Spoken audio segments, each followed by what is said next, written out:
Chanda and I first met at an Art for Epilepsy event in Boston a couple of years ago, and have since worked together with the Epilepsy Foundation of New England and Sail for Epilepsy. Chanda, welcome to the Voices for Epilepsy video series. Thank you for having me. I have epilepsy, and I was diagnosed as a child at the age of, I think, about 9. And I had, I guess, absence seizures. I'm not really sure, I was a child. But I only had about 1 tonic-clonic seizure, and I went for a period of time with full seizure control, just medicated. I was an athlete. And then as an adult, my epilepsy got significantly worse and changed, so that I have tonic-clonic seizures and absence seizures, and with high frequency. So I've been in the midst of treatment and protocol changes for at least the last 3 years. So as an athlete, I remember specifically being in my coach's office and, having let in a goal, and my coach being somewhat unforgiving and saying that was an easy shot to stop, what happened. And I said I was screened, which meant I couldn't see the puck, someone standing in front of me, and she said, no, you weren't. And it's not very like me not to take responsibility for if I make a mistake, and, them just yelling at me and turning on the video. And it was apparent that, I should have been able to see the shot clearly, but I'm telling you, I couldn't see it. I didn't see it. I didn't see it coming. I didn't see it going in. And in hindsight, I think back, and I was probably having seizures at that time. So I didn't see the shot.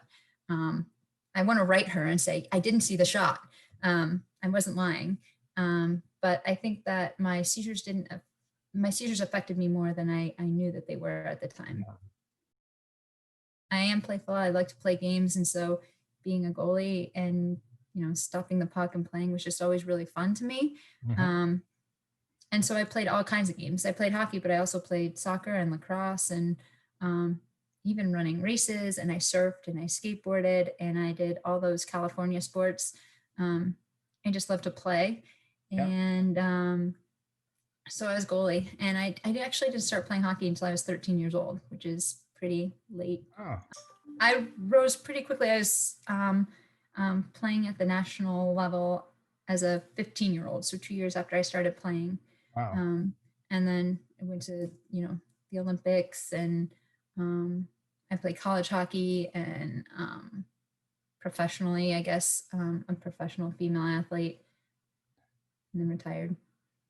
Well, that's pretty exciting and certainly inspirational for other people who have epilepsy, that with energy and motivation, there's a lot that you can achieve.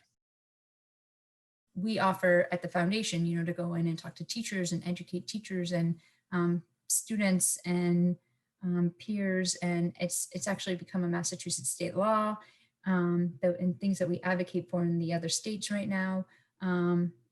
Education of especially professionals and volunteers, and even student body, all 46 different types of seizures.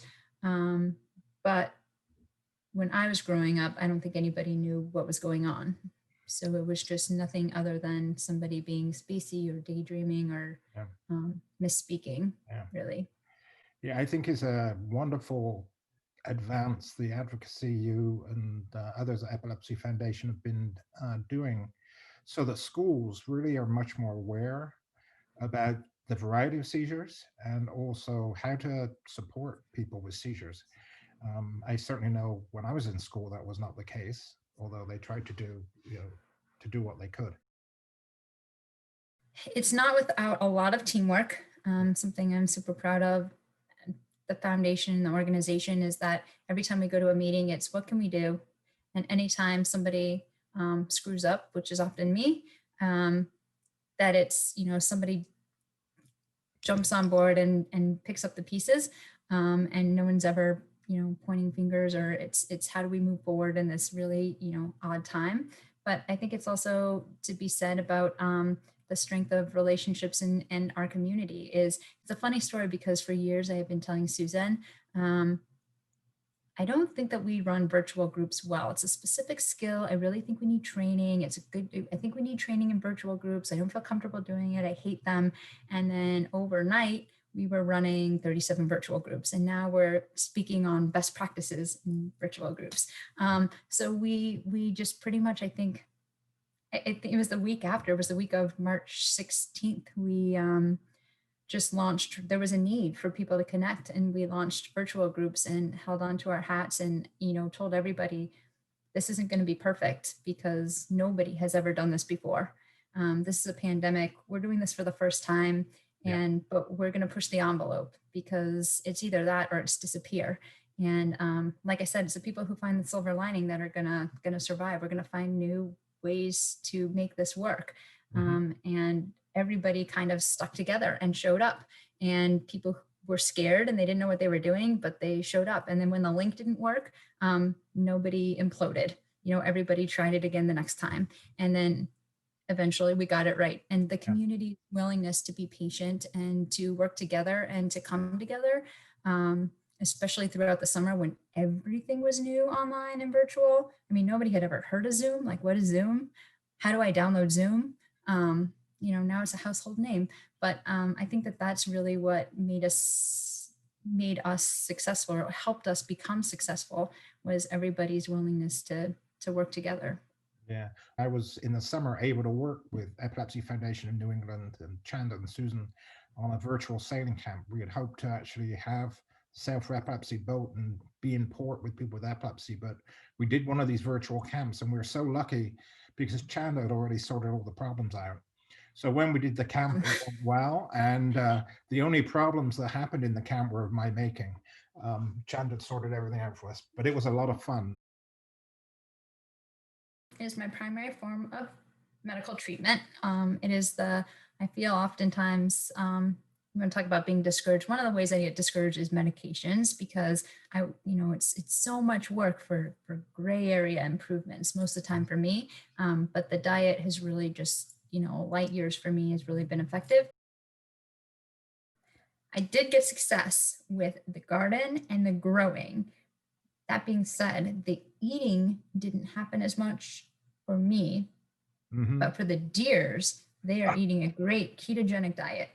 Oh, that's fantastic. I don't know if they're getting the fat, but they're definitely getting the low glycemic index of vegetables. I got a handful of jalapenos out of the deal. I might have gotten like one broccoli, but I think the deers are really eating great low glycemic index fruit or vegetables. And next year I need a new strategy for containing that.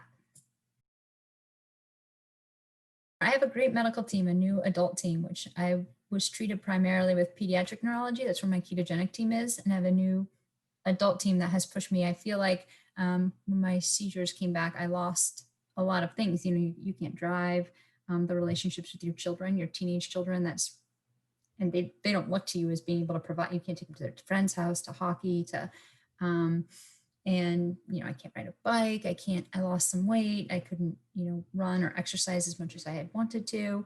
I can't do anything by myself because, I go for a walk and then I run into a tree and I'm lost, and, that doesn't work.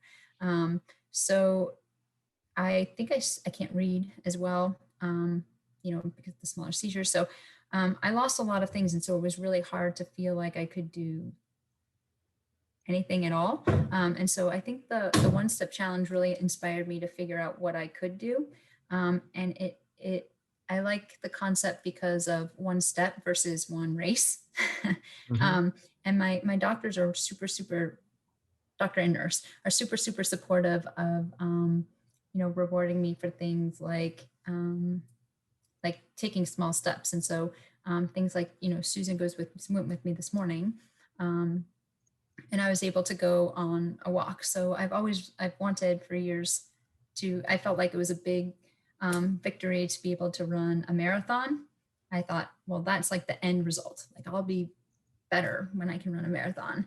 And now, it might just be a 5K. And the first step is, being able to go for a walk every morning. And then, maybe eventually running a mile, with the help of my physicians or supervision or, whatever, but finding different ways to do things and taking it slower. So I think right now that has been my one step challenge, has been, the walking, starting with a walk, I Start think with is a it. walk, then as you gain success, have a slightly bigger goal, so you're taking more and more steps. I think that's a great goal, and it Yeah. really is what we're trying to promote people to do. It's think about what can you do, and it's something you were saying earlier. Don't dwell on what you can't do, but rather what can I do to live that fuller life. Yeah, I think, and also being proud of the fact that it's really easy to feel discouraged that, I was an Olympic athlete and now I'm, going for a walk in the morning with supervision. Um, and so feeling really proud that I got up and I had this poster, and I went for a walk, even if I'm just going for a walk for a year and I'm not, still not at the next step. I'm still, living a fuller life because I'm getting up and going for a walk and not sitting around thinking about how I can't run a marathon. Well, Chanda, thank you so much for taking the time. You're an inspiration to me.